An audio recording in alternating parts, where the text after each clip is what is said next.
علیکم. د کنډیشنل فارمټینګ دریمه ویډیو چې د ډوپلیکیټ ویلیوز په اړه جوړه شوې ده. دوستانو ډوپلیکیټ ویلیوز یا یو شان یا جوړې قیمتونه هغه قیمتونه دي چې په ډیټابیس کې یا یو جدول کې تکراري راغلي وي، او همدارنګه د ډیټا په تحلیل کې، ارزیابۍ کې او تصمیم نیونه کې او د راپور په غلط ښودلو کې او د ډیټا په بې کیفیتۍ کې نقصان پیدا کوي. مثال داسې دی لکه پیرودونکی یا مشتری چې د هغې معلومات په ډیټابیس کې یا په جدول کې لکه ادرس یې دوه ځلې ثبت شوی وي، لکه یو ځل فرض مثال کابل ثبت شوی ادرس او بل ځل جلال آباد ثبت شوی وي. نو په دې کې اوس د دې دقیق ادرس معلوم نه دی چې دغه مشتری لکه احمد د هغې اصل ادرس کابل دی که جلال آباد دی. نو دغه په ډیټا کې نقصان نه پیدا کوي چې د ډوپلیکیټ ویلیوز یا جوړې قیمتونه ویل کېږي. راځئ همدغه په عمل ډول ګورو. دوستانو دغه جدول دی یا اکسل فایل دی چې په دې کې آی ډي ده، نوم دی، د پلار نوم، جنسیت دی، ایج دی، نمرات دي، نتیجه ده او تاریخ دی. راځئ په دغه کې فار مثال د نیم په کالم کې موږ غواړو چې ډوپلیکیټ یا جوړې قیمتونه را پیدا کړو.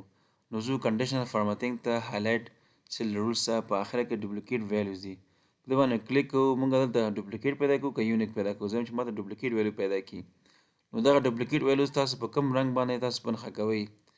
red text, red border, light red fill, green, yellow fill with dark. هر رنګ چې تاسو انتخابوئ هماغه اوکې کې تاسو اتومات دلته په نښه کوي. دوستانو راځئ اوس همدغه ډوپلیکیټ چې کوم دي دا موږ فلټر کوو چې فقط همدغه ډوپلیکیټ د موږ ته وښیي، او کوم چې ډوپلیکیټ نه دي هغه د موږ ته نه ښیي. راځو نو فلټر ته، فلټر کې فلټر بای کلر، ځکه چې هلته موږ هغې ته یلو کلر هایلایټ کړی و. دوستانو راځئ همدغه یلو کلر باندې کلیک کوو. اتومات هغه نومونه چې هغه ډوپلیکیټ دی موږ ته په نښه کوي. ګورئ اوس شیرین دی، دلته پاس راغلی دی، شیرین همدارنګه دلته فیل راغلی. نو دغه د ډیټا کې نقصان پیدا کوي، تحلیل کې، ارزیابۍ کې، د ډیټا په راپور ښودنه کې. دوستانو همدارنګه دغه د فاطمه دلته یو ځل راغلی، دغه دوه ځلې دی، درې ځلې.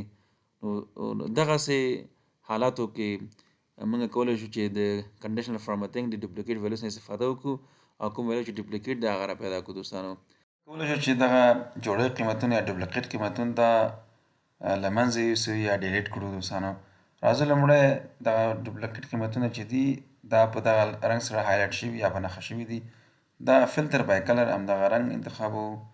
بیا راځو اوس په دې کې غواړئ چې تاسو ټول له منځه یوسئ یا فقط یو شخص ډوپلیکیټ معلومات له منځه یوسئ. تاسو به راځئ په سرچ کې دا هلته به هماغه شخص نوم لیکئ، هر څوک چې و انتخاب وکړئ. بیا دې ځای تاسو کولی چې رول سلیکټ کړئ او ډیلیټ. څنګه چې ډیلیټ شي اتومات ډیلیټ کېږي. دوستانو دا یوه طریقه وه. بل دوستانو راځو په ډیټا ټایپ ته په ریموو ډوپلیکیټس دې باندې کلیک کوو. اتومات ډول دغه ټول کالمونه د څومره کالمونه چې دلته شته ټول دلته راځي او هغه ټول چک شوي یا په نښه شوي وي. که چېرې تاسو غواړئ چې ټول نه ډوپلیکیټ قیمتونه ایسته کړئ نو دا تیار شته دی، ضرورت نشته تاسو دا ان چک کړئ، نو تیار چک شوي دي. که چېرې تاسو غواړئ د یو کالم نه ډوپلیکیټ قیمت وضع کړئ نو هماغه کالم به تاسو پرېږدئ، نور به ان چک کړئ، نور به د ټک څخه یا د چک څخه وباسئ. نو فقط نیم کالم نه زه غواړم چې دغه نیم کالم نه یعنې دغه کالم نه زه ډوپلیکیټ قیمتونه ایسته کړم. نو اوکې دلته ماته وویل چې شپږ جوړې قیمتونه له منځه لاړل او 8 خاص قیمتونه پاتې شول. اوکې اوس ګوره دا 8 دانې دي که نه، 8 دانې او دغه جوړې نه دي، دا یونیک یا خاص قیمتونه د پاتې شول. دوستانو دا اوس څنګه ډوپلیکیټ قیمتونه چې په دوه خاص طریقو وي تاسو ته ما وښودل، دا په دغه دوه خاص طریقو باندې له منځه وړل. نور طریقې شته، دا دوه خاص طریقې ډېرې اسانه او ښکلې طریقې وي. السلام علیکم.